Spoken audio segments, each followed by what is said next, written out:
Assalamualaikum warahmatullahi wabarakatuh. Bertemu lagi dengan Bunia dalam pembelajaran matematika kelas 12. Kali ini kita akan belajar tentang turunan fungsi trigonometri dengan subpokok bahasan fungsi naik dan fungsi turun dari kurva fungsi trigonometri.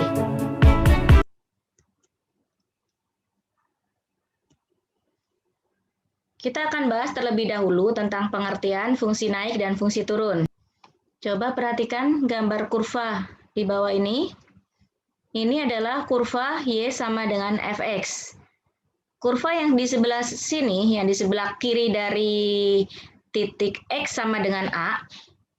X sama dengan A di sini, sebelah kiri. Kurva ini setelah naik, dia kemudian turun. Maka yang daerah ini disebut dengan Fx turun. Sedangkan yang sebelah kanan A, setelah dia turun, kemudian dia naik. Maka untuk kurva yang di sebelah kanan A, ini disebut dengan Fx naik.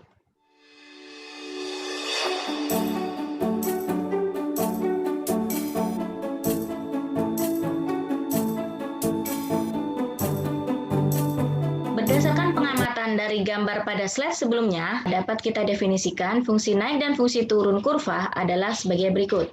Ini kurva yang tadi ya, pada slide sebelumnya. Misalkan fungsi fx terdefinisi dalam interval I, maka fungsi fx dikatakan fungsi naik, yang ini yang fungsi naik ya, dalam interval I jika untuk setiap bilangan x1 dan x2 dalam interval I dan X1 kurang dari X2, maka berlaku hubungan Fx1 juga akan kurang dari Fx2. Atau dapat disederhanakan, jika X1 kurang dari X2, maka Fx1 juga kurang dari Fx2. Gambarannya kalau pada kurva seperti ini. Misalkan kita ambil fungsi naik yang ini, yang kurva ini ya. Kita ambil sebuah nilai X yang sebelah kanan dari A ya, kita ambil nilai X1 dan X2 yang sebelah sini. Nah, X1 kalau kita masukkan ke Fx, hasilnya di sebelah sini. Sedangkan X2 kalau kita masukkan ke Fx, hasilnya di sebelah sini. Jadi terlihat Fx1 kurang dari Fx2. Nah, jadi jika X1 kurang dari X2 dan kita masukkan ke Fx, hasilnya pun jadi Fx1 kurang dari Fx2, maka fungsi itu merupakan fungsi naik. Begitu juga sebaliknya.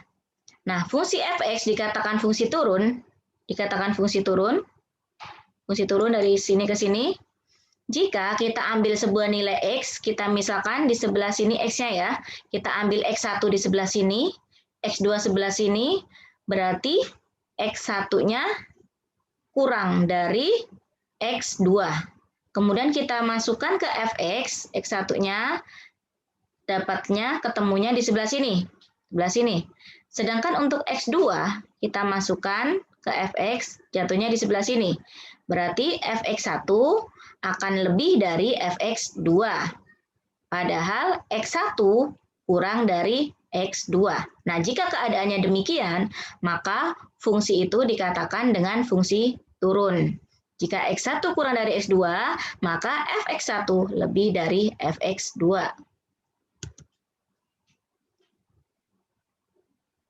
Nah, bagaimana untuk menggambarkan kondisi suatu fungsi itu naik atau turun? Kita akan bahas teorema tentang kondisi fungsi naik dan fungsi turun dari sebuah kurva. Misalkan suatu fungsi f dirumuskan oleh y sama dengan fx dalam interval I dan fx diferensiabel pada setiap x dalam interval itu, maka pertama, jika f aksen x lebih dari 0 atau positif untuk x merupakan elemen I, maka fungsi fx itu merupakan fungsi naik pada I. Jika f aksen X itu kurang dari 0, untuk X elemen I, maka fungsi Fx itu merupakan fungsi turun pada I. Yang ketiga, F aksen X itu sama dengan 0 untuk X elemen I. maka fungsi f(x) itu disebut dengan fungsi stasioner. Jadi yang perlu kalian ingat, jika f aksen x lebih dari 0, maka yang terjadi itu fungsi naik. Sedangkan fungsi turun akan terjadi jika f aksen x kurang dari 0 atau negatif. Jika f aksen x sama dengan 0, itu merupakan fungsi stasioner.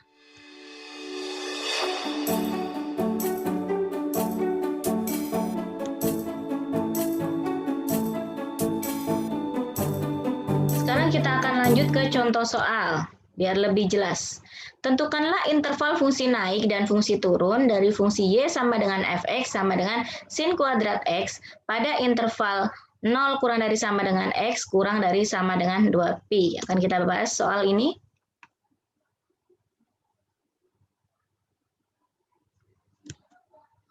Yang diketahui dari soal adalah y sama dengan fx sama dengan sin kuadrat 2x, intervalnya dari 0 sampai 2pi. Langkah pertama yang kalian lakukan adalah menentukan turunan pertama dari fx. Setelah kita turunkan dengan materi yang sebelumnya, ini yang kita turunkan pangkat terlebih dahulu, pangkat 2 turun. Jadi 2 kali, kemudian tinggal 1, jadi tinggal sin x saja. Selanjutnya dikalikan dengan turunan dari sin, yaitu cos. Maka yang terjadi adalah 2 sin x cos x. Dan itu kalau kita sederhanakan menjadi sin 2x. Selanjutnya akan kita tetapkan f aksen x itu sama dengan 0. Kemudian kita dapat f aksen x tadi adalah sama dengan sin 2x. Ini sama dengan 0. Selanjutnya kita selesaikan persamaan ini menggunakan persamaan sinus, yang mana 0 itu sama dengan sin 0. Kemungkinan yang pertama, 2x sama dengan 0 plus k kali 2pi. Kemungkinan yang kedua adalah 2x sama dengan pi dikurangi 0 plus k kali 2pi. Sekarang kita akan selesaikan yang kemungkinan pertama. X sama dengan 0 plus k kali pi. Ini dari yang atas ini kita bagi dengan 2 semuanya. 2x bagi 2 ketemu x, 0 bagi 2, 0. K kali 2pi dibagi 2 sama dengan pi. Selanjutnya, k sama dengan 0. Kita masukkan. K sama dengan 0, maka x-nya sama dengan 0. Untuk k sama dengan 1, x-nya sama dengan pi. Untuk k sama dengan 2, sama dengan 2pi. Untuk 3 tidak memenuhi. Jadi sudah cukup sampai di sini aja. Selanjutnya, kita masuk ke kemungkinan yang kedua. Ini 2x dikurangi, 2x sama dengan pi min 0 plus k kali 2pi. Kita sederhanakan menjadi 2x sama dengan pi dikurangi 0 sama dengan pi plus k kali 2pi. Kemudian kita bagi dengan 2, jadi didapat x sama dengan setengah pi plus k kali pi. Kemudian kita masukkan k sama dengan 0 terlebih dahulu, ketemu x-nya sama dengan setengah pi. Untuk k sama dengan 1, x-nya sama dengan 3/2pi.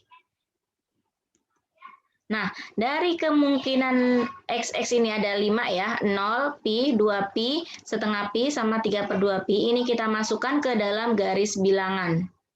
Ini garis bilangannya, kita pasangkan 0, setengah pi, 3/2pi, sama 2pi. Selanjutnya, kita akan uji selang antara masing-masing titik ini ya. Nah, ini Ibu ambil antara 0 sampai setengah pi. 0 sampai setengah pi itu adalah 90 derajat. Nah, kita ambil misalnya 60 derajat. 60 derajat kita masukkan ke F aksen. Ingat ya, kita memasukkannya ke F aksen. Ke sini berarti ya. Sin dikali, sin 2 kali 60. Berarti 2 kali 60 itu adalah 120, berarti jadi sin 120. Sin 120 itu ketemu positif, dia di kuadran 2, berarti sinnya positif. Nah, di sini berarti positif. Ini positif, berarti ini negatif, ini positif, ini negatif. Dicari dengan cara yang sama tadi ya, dengan cara diuji dengan menggunakan F aksen ya. Diingat-ingat mengujinya dengan F aksen. Selanjutnya, dari sini kelihatan bahwa ada positif, negatif, positif, negatif. Nah, berdasarkan teorema yang tadi, jika F aksen X itu positif, maka dia merupakan fungsi naik. Jika f aksen X negatif atau kurang dari 0, dia merupakan fungsi turun. Nah, begitu juga dengan ini, positif berarti dia naik, yang ini negatif berarti dia turun. Nah, jadi dapat diketahui bahwa fungsi naik itu berada pada interval yang positif ini ya, 0 sampai setengah pi. Dan di antara pi dan 3/2 pi atau 1/2 pi. Sedangkan fungsi turun itu berada pada interval yang ini. Interval setengah pi sampai pi dan 3/2 pi sampai dengan 2 pi. Itulah tadi penjelasan tentang fungsi naik dan fungsi turun dari fungsi trigonometri. Mudah-mudahan dapat dipahami dengan baik dan berguna bagi kalian untuk mengerjakan soal-soal berikutnya.